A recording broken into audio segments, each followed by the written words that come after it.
Hello, everyone, and welcome to the ELDT Passenger, the P Endorsement Training.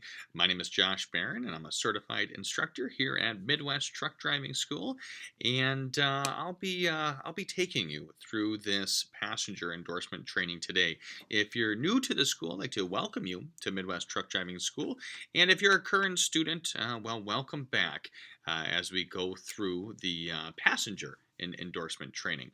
So without further ado, let's go ahead and dive right in. So introduction here, you must have a passenger endorsement on your CDL to operate a vehicle with 16 or more occupants, including yourself. To obtain this endorsement, you must meet several requirements, including passing a knowledge test and a skills test in a vehicle that is representative of the vehicle you'll be driving professionally. To obtain a passenger endorsement, you must pass a knowledge test on driving safely and transporting passengers safely. Note, to drive a passenger vehicle with air brakes, you must also take the air brake knowledge test. And once again, most passenger buses require a Class B CDL with air brakes and a DOT medical card to operate them. So almost all passenger buses, once again, if it has more than 16 people that it can carry, you're going to need that Class B CDL. And I will tell you, in my experience, the majority of passenger buses that I've driven all have air brakes. Air brakes are very safe. They are kind of the standard when it comes to passenger buses. So you're going to need to take that training as well and take that test at the DMV. I will tell you, the school here has a great air brakes training that goes through all the specifics of air brakes. Why do trucks and buses have air brakes? Why are they so much safer than other types of braking systems? The emergency brake system, the tractor protection valve. It goes through all that stuff. Really, really great training. Highly encourage you to take that as well. Also, very familiar. If you already have your CDL, then you're going to know this. But to have a CDL, you got to have a DOT medical card.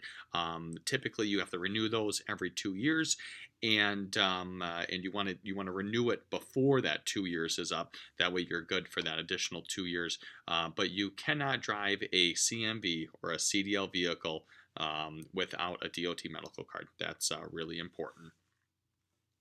All right, so your pre-trip inspection, and this goes for any CMV out there. Before you hop in that CMV, before you hop in that motor coach, that passenger bus, that school bus, you have to do a pre-trip inspection. You're going to make sure that it checks out and make sure everything is safe. So before you start, you must inspect all the critical systems, including your brakes, your steering systems, your tires, your windshield wipers, emergency equipment, and you want to make sure that they're all working properly. For your passenger safety, you must also check interior items such as seats, handholds, railings, signaling devices, and emergency exits. When performing a pre-trip inspection of a coach bus restroom, the lavatory, you should check for cleanliness, your vacant occupied indicator, make sure it's working properly, restroom lights, make sure those work, soap, toilet paper, all that good stuff. And then during your pre-trip inspection, you should sign the previous driver's report only if the defects listed on it have been certified as either repaired or not needing to be repaired. So if you're slip seating, which means using a different bus today compared to what you use tomorrow, then you're going to be doing this often. I will tell you, the majority of people use the same bus, so you very well are going to be the previous driver that did that pre-trip inspection the day beforehand. As part of your pre-trip inspection, adjust your driver's seat prior to driving the bus, also making sure all mirrors, radio, controls, seatbelt adjustment, etc. are adjusted properly for your person. So everybody's different, and especially motor coaches and buses nowadays enable you to adjust just about everything. So adjust that steering wheel. Make sure it's good for your person. Adjust that seat. Do you need to go up a little bit? Do you need to go forward? Do you need to go back? Even the radio, the controls, even the seatbelt allows you to go up and down with the seatbelt, so it's not, say, rubbing on your shoulder as bad. So make sure everything is adjusted properly. One of the most important things I'd say there is your mirrors. Make sure your mirrors are adjusted properly. You have convex mirrors, you have flat mirrors, you have hood mirrors, you got all sorts of different mirrors. You want to make sure they're all adjusted, once again, to your person, so you can see everything you need to see around your bus. When transporting passengers on buses before the trip begins, tell passengers about the rules on smoking, drinking, or use of personal electronic devices. I will tell you, carriers have different rules on different things. Pretty standard now that smoking is not allowed on passenger buses, nor is drinking allowed on most passenger buses, unless it's like a party bus or something along those lines.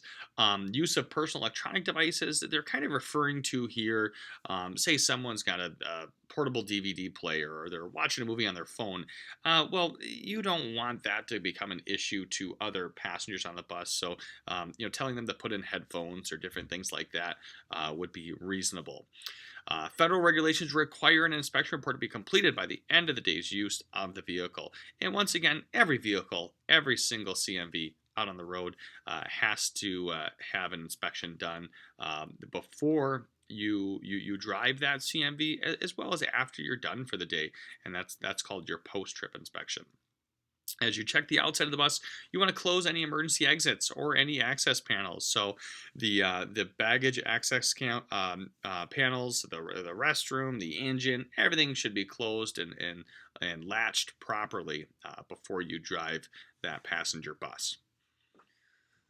Motor coach emergency exit. So kind of hard to see in the picture there, but there's an emergency exit there, emergency exit here. So once again, as you're driving down the road, you want to make sure all the emergency exits are closed properly. So typically there's a couple emergency exits in these windows on this side as well as the other side of the bus, so that if it rolls over, you would have a way to get out of the bus. And so you want to make sure those are all closed and latched properly. Bus inspection continued. Before taking a trip, make sure you check that the emergency exit handles are secure, each signaling device is working, and each handhold and railing is secure. So that's important. You're going to have young people. You're going to have elderly people. You're going to have middle-aged people. It's important that the exit handles are secure. They're working properly, and the handholds getting on and off the bus are all secured as well for your passengers. Buses may have recapped or regrooved tires on any wheels except the front wheels. So a recap or a regroove just means that the tire itself was a good tire, that the core of the tire, the rubber of the tire, the age of the tire wasn't that old, and it was a good tire, but the tread had just worn down. And so what they do is they actually take and rough up the outside and peel off the old tread, and they'll actually like glue a new tread on there, and it's what they call recap or regroove. Now you can use these tires on your bus, but they cannot be used for the steer tires. Main reason for that is because if you do blow a steer tire, that's going to really make you more likely to lose control of your bus as opposed to a drive tire or a tag axle tire for that matter. Emergency equipment. So every bus on the road has to have a fire extinguisher, spare electrical fuses, and warning devices, which are typically 3 red reflective triangles. Now, you could use, still legal, 6 fuses or 3 liquid burning flares. I will tell you, don't see those in use nearly as much anymore. Almost all the passenger buses I'm familiar with, you have the 3 red reflective triangles.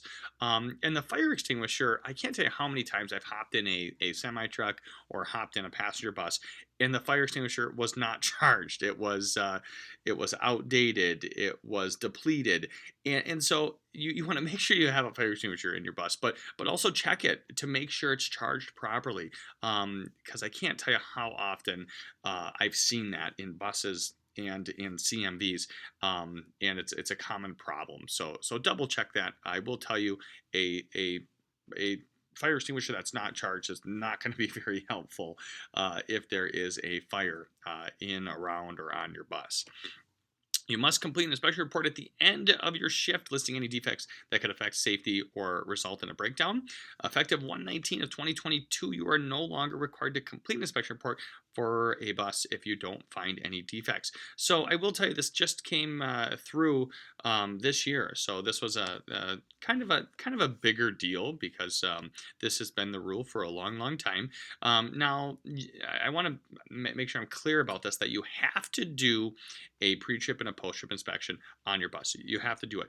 But what it's saying is if there was no defects found, then you don't have to fill out all the paperwork. Before 1/19 of 2022, whether there was defects or no defects found, you would have to fill out this paperwork and submit it to your carrier, and your carrier would have to retain a copy of that.